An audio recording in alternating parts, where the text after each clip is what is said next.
लोकसभा में गृह मंत्री अमित शाह ने बड़ा बयान दिया है। उन्होंने कहा कि भारत में अल्पसंख्यक सुरक्षित है, जबकि बाकी पड़ोसी देशों में अल्पसंख्यक सुरक्षित नहीं है।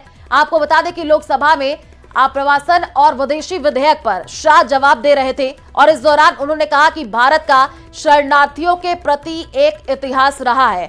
पर्शिया से आक्रांताओं ने पारसियों को भगा दिया और पारसी दुनिया में कहीं नहीं गए, भारत आए और आज देश में वे सुरक्षित है। जब इजराइल से यहूदी भागे तो भारत आकर के रहे। प्रधानमंत्री मोदी के कार्यकाल में पड़ोसी देशों के 6 उत्पीड़ित समुदायों के लोगों को भी CAA के माध्यम से देश में शरण देने का काम बीजेपी कर रही है। मान्यवर, हम तो जियो कल्चर देश है, भू सांस्कृतिक देश है, हम जियो पॉलिटिकल देश नहीं है। हमारी सीमाएं हमारी संस्कृति ने बनाई है और कई देशों तक इसको विस्तृत करने का काम हमारे पुरखों ने किया है। और भारत का शरणार्थियों के प्रति एक इतिहास रहा है। पर्सिया से आक्रांताओं ने भगा दिया, पारसी दुनिया में कहीं नहीं गए, भारत में आए और आज सुरक्षित रहे। दुनिया की सबसे माइनॉरिटी अगर कोई विश्व में सम्मान के साथ रहती है कोई देश में, तो मेरे भारत में रहती। इजराइल से भी यहूदी भागे तो भारत में आकर रहे और अभी मोदी जी के कालखंड में भी आसपास के देशों से 6 प्रताड़ित समुदायों के नागरिक को भी CAA के कर शरण देने का काम भारतीय जनता पार्टी। भारत ने सदा ही मानवता के प्रति अपने कर्तव्यों का निर्वहन किया है। इसमें हमें कभी कोई कानून की जरूरत नहीं पड़ी। हमारी ये परंपरा, ये संस्कृति, इन्होंने ही हमें वसुधैव कुटुंबकम का मंत्र भी सिखाया, संस्कार भी दिया।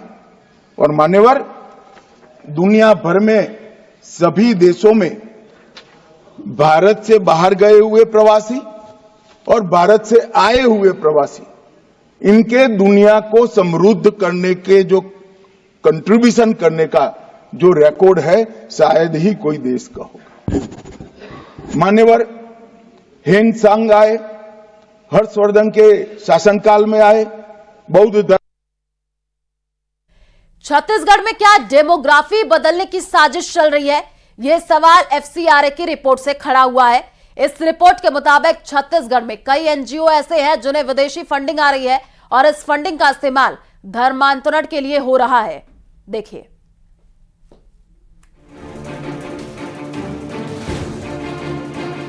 छत्तीसगढ़ में जहां एक और धर्मांतरण बड़ा मुद्दा बना हुआ है, तो वहीं विदेशी फंडिंग से धर्मांतरण की चौंकाने वाली रिपोर्ट होश उड़ाने वाली है। सरकार की रिपोर्ट के अनुसार छत्तीसगढ़ में संचालित NGO को पिछले 3 सालों में 172 करोड़ 76 लाख रुपए की विदेशी फंडिंग हुई है। साल दर साल यहां फंडिंग बढ़ती गई है। कितनी विदेशी funding? 2019-20 48.39 crore foreign funding, 2020-21 52.13 crore विदेशी फंडिंग, 2021-22 71.76 करोड़ विदेशी फंडिंग। सरकार का भी मानना है कि इस फंड का उपयोग धर्मांतरण को बढ़ावा देने के लिए किया गया है। तो वहीं CM विष्णुदेव साय ने विदेशी फंडिंग वाले NGO की जांच की बात कही है। कई ऐसे NGO हैं जो हेल्थ एजुकेशन के नाम पर विदेशी सहायता लेते हैं, लेकिन उसका कहीं ना कहीं दुरुपयोग होता है। हेल्थ एजुकेशन के आड़ में धर्मांतरण का खेल होता है, जो कि उचित नहीं है और ये बंद होना चाहिए। छत्तीसगढ़ में NGO की आड़ में धर्मांतरण का खेल चल रहा है। कई NGO को विदेशों से फंडिंग मिल रही है। फॉरेन कंट्रीब्यूशन रेगुलेशन एक्ट यानी FCRA ने इसका खुलासा किया है। आंकड़ों को देखिए, FCRA की रिपोर्ट में क्या 364 NGO को विदेशी फंडिंग, 84 NGO को केंद्र सरकार ने बंद कराया, 127 विदेशी फंडिंग वाले NGO की वैधता समाप्त, 154 NGO को अभी भी विदेशी फंडिंग जारी। लगातार हो रहे धर्मांतरण का मुद्दा बीजेपी विधायक भी उठा रहे हैं। तो वहीं बजट सत्र के दौरान सदन में मुद्दा उठाते हुए विधायकों ने सीधा आरोप लगाया कि विदेशी फंडिंग से बड़े पैमाने पर धर्मांतरण का खेल चल रहा है। सरकार से जल्द कड़े कानून लाने की मांग भी की गई थी। मुख्यमंत्री जी का बयान था कि विदेशी फंडिंग का उपयोग मतांतरण के लिए हो रहा है। छत्तीसगढ़ की डेमोग्राफी तेजी से बदल रही है, इसको रोका नहीं गया, इसके लिए कड़े कानून नहीं बनाए गए तो आगे चल के स्थिति बहुत गंभीर होगी। माननीय मुख्यमंत्री जी ने बताया है कि 153 संस्थाएं हैं जिसको विदेशी फंडिंग मिलती है। धर्मांतरण के मामले में अब तक क्या कार्रवाई हुई है ये भी जान लेते हैं। धर्मांतरण पर कानूनी action 2020 1 FIR, 2021 7 FIR, 2022 3 FIR, 2024 12 FIR और 2025 4 FIR। धर्मांतरण की प्रक्रियाएं अब उठकर सामने आ रही। अभी बहुत स्पष्टता से पुलिस को भी कहा गया है, प्रशासन को भी कहा गया है कि आप पूरी जानकारी लें और हर एक विषय पर जब भी सामने विषय आता है तो जरूर FIR दर्ज करके और उस पर पूरी कार्यवाही करें। इसलिए विषय दिख भी रहे हैं। अब आप धर्मांतरण पर सियासत भी शुरू हो गई है। पूर्व मुख्यमंत्री भूपेश बघेल ने विदेशी फंडिंग के मुद्दे पर प्रदेश सरकार पर निशाना साधा है। 10 साल से 11 साल से उनकी सरकार है और यदि विदेशी फंड आ रहे हैं तो भारत सरकार की जानकारी के बिना तो आ नहीं सकता। और धर्मांतरण का खेल तो बहुत जोर से चल रहा है इस पूरे प्रदेश में और विष्णुदेव खुद स्वीकार कर रहे हैं कि धर्मांतरण हो रहा है, तो सरकार में बैठ कर क्या रहे हैं। छत्तीसगढ़ में धर्मांतरण के मामले लगातार सामने आ रहे हैं और अब विदेशी फंडिंग का खुलासा चौंकाने वाला है। क्या ये कोई साजिश है? क्या छत्तीसगढ़ की डेमोग्राफी बदलने की कोशिश की जा रही है? आकाश शुक्ला, न्यूज़ 18, रायपुर। लोकसभा में गृह मंत्री अमित शाह ने बड़ा बयान दिया है। उन्होंने कहा कि भारत में अल्पसंख्यक सुरक्षित हैं, जबकि बाकी पड़ोसी देशों में अल्पसंख्यक सुरक्षित नहीं है। आपको बता दें कि लोकसभा में आप्रवासन और विदेशी विधेयक पर शाह जवाब दे रहे थे और इस दौरान उन्होंने कहा कि भारत का शरणार्थियों के प्रति एक इतिहास रहा है।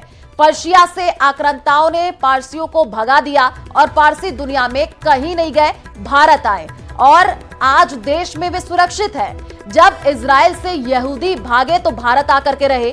प्रधानमंत्री मोदी के कार्यकाल में पड़ोसी देशों के 6 उत्पीड़ित समुदायों के लोगों को भी CAA के माध्यम से देश में शरण देने का काम बीजेपी कर रही है।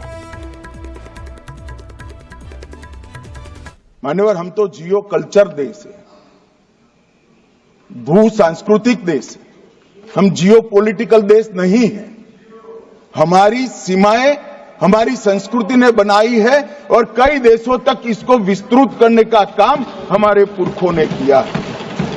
और भारत का शरणार्थियों के प्रति एक इतिहास रहा है। पर्सिया से आक्रांताओं ने भगा दिया, पारसी दुनिया में कहीं नहीं गए, भारत में आए और आज सुरक्षित रहे। दुनिया की सबसे माइनॉरिटी अगर कोई विश्व में सम्मान के साथ रहती है कोई देश में तो मेरे भारत में रहती। इजराइल से भी यहूदी भागे तो भारत में आकर रहे और अभी मोदी जी के कालखंड में भी आसपास के देशों से 6 प्रताड़ित समुदायों के नागरिक को भी CAA के कर शरण देने का काम भारतीय जनता पार्टी। भारत ने सदा ही मानवता के प्रति अपने कर्तव्यों का निर्वहन किया है। इसमें हमें कभी कोई कानून की जरूरत नहीं पड़ी। हमारी ये परंपरा है, संस्कृति, इन्होंने ही हमें वसुधैव कुटुंबकम का मंत्र भी सिखाया, संस्कार भी दिया। और मान्यवर, दुनिया भर में सभी देशों में भारत से बाहर गए हुए प्रवासी और भारत से आए हुए प्रवासी, इनके दुनिया को समृद्ध करने के जो कंट्रीब्यूशन करने का जो रिकॉर्ड है शायद ही कोई देश का होगा। मान्यवर, हेन सांग आए, हर्षवर्धन के शासनकाल में आए, बौद्ध धर्म